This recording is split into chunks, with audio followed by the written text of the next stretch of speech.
শুরুতেই থাকছে হজের খবর। সৌদি আরবে আজ ৯ই জিলহজ, হজের দ্বিতীয় দিন।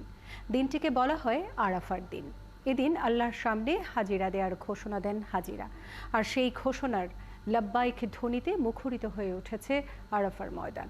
এবছর হজের খুতবা দেন মসজিদুল হারামের ইমাম ও খতিব ডক্টর শেখ মাহের বিন হামাদ বিন মোহাম্মদ বিন আল মুয়াইকিলি।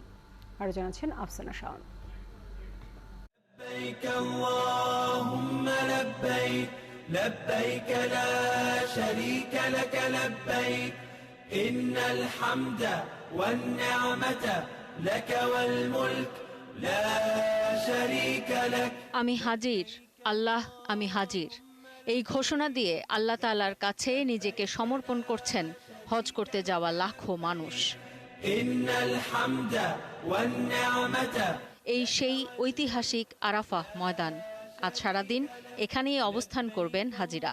জাবাল আল রাহমাহ বা রহমতের পাহাড় থেকে খুতবা দেবেন মসজিদুল হারামের ইমাম ও খতিব ডক্টর শেখ মাহের বিন হামাদ বিন মোহাম্মদ বিন আল মুয়াইকিলি। আর সেই খুতবা অনুবাদ করা হবে বাংলাসহ ৫০টি ভাষায়। এবারই প্রথম এতগুলো ভাষায় অনুবাদ করা হচ্ছে হজের খুতবা। لبيك اللهم لبيك। আরাফাহ ময়দানে এসে আল্লাহর কাছে হাজিরা দেন মুসল্লিরা। এই দিনকে বলা হয় উকুফ বা আল্লাহর সামনে দাঁড়ানোর দিন, আর এই কারণেই দিনটিকে হজের মূল দিন বলা হয়।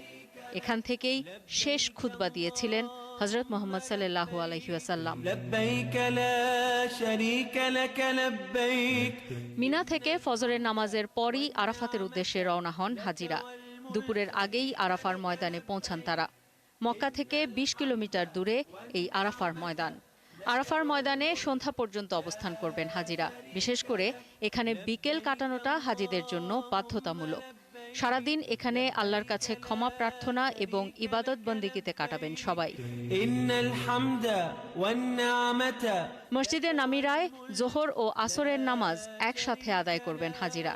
আসর থেকে মাগরিব পর্যন্ত আরাফার ময়দানে অবস্থান করে সবচেয়ে বেশি দোয়া করার বিধান আছে। বলা হয় এই সময়ের দোয়া আল্লাহ সবচেয়ে বেশি কবুল করেন। সূর্যাস্ত পর্যন্ত আরাফাহ ময়দানে অবস্থান করতে হয়।